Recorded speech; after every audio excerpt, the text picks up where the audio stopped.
Uma das coisas que eu gosto de fazer é ouvir críticas e questionamentos a respeito do espiritismo, o que facilita na hora de explicar.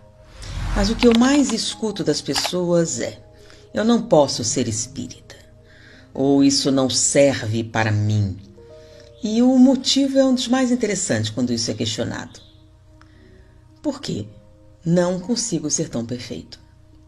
Mas o que é ser espírita? Ou melhor dizendo, o que é necessário para ser espírita? O espiritismo é uma proposta filosófica. Apesar de ter consequências comportamentais, ele não é um grupo de rituais ou regras de comportamento específicas. Como proposta filosófica, é uma forma de pensar, uma forma de ver o mundo, uma forma de analisar a nossa realidade. Então, o que é necessário realmente para ser espírita é pensar a realidade a partir de 5 princípios básicos.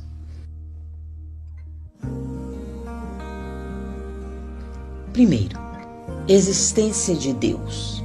O espiritismo é uma filosofia espiritualista e deísta.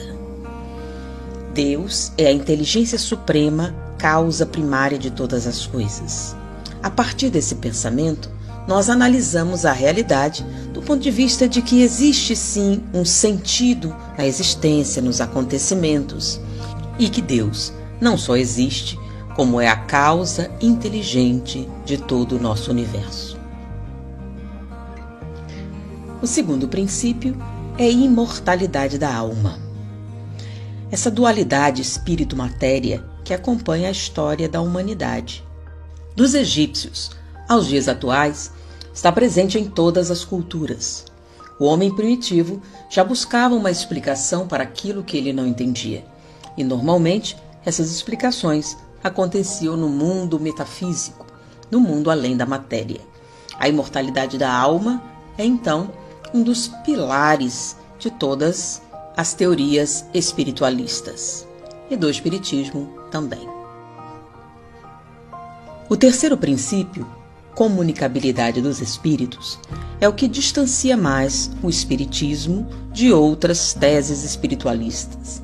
Daí a necessidade de Kardec cunhar um novo termo para separar espiritualismo da ideia espírita.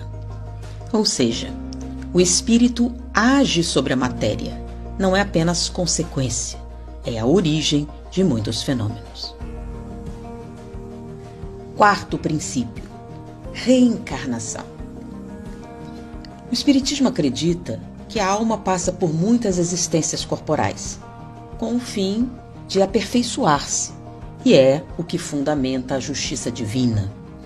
Nós, como deísta que somos, nós acreditamos que todas as coisas têm uma razão de ser, e a ausência da reencarnação torna a explicação para a existência extremamente difícil e caótica, dando a entender que a vida não teria sentido.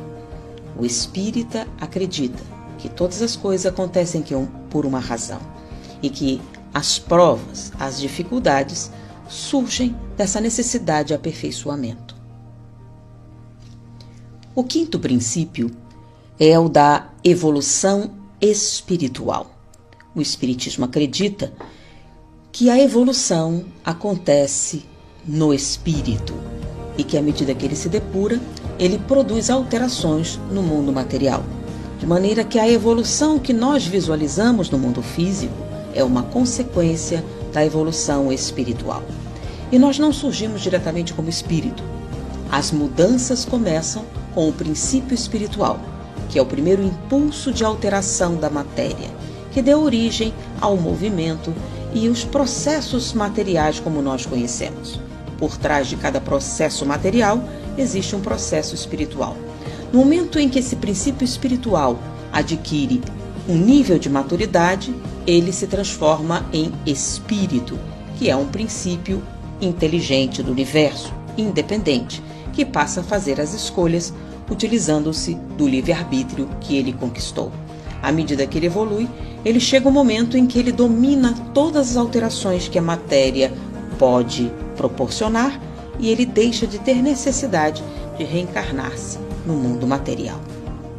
Ou seja, a cada nova existência, o espírito dá um passo adiante na senda do progresso em rumo da perfeição. Ser espírita, então, não é um tipo de comportamento específico ou uma exigência. Ser espírita é desenvolver critérios de avaliação da realidade que lhe permitam raciocinar, compreender, avaliar tudo o que existe e entender a realidade baseado em 5 princípios: existência de Deus, imortalidade da alma, comunicabilidade dos espíritos, reencarnação e evolução espiritual. A partir desses princípios, o raciocínio, em consequência, o comportamento do espírita se desenvolve.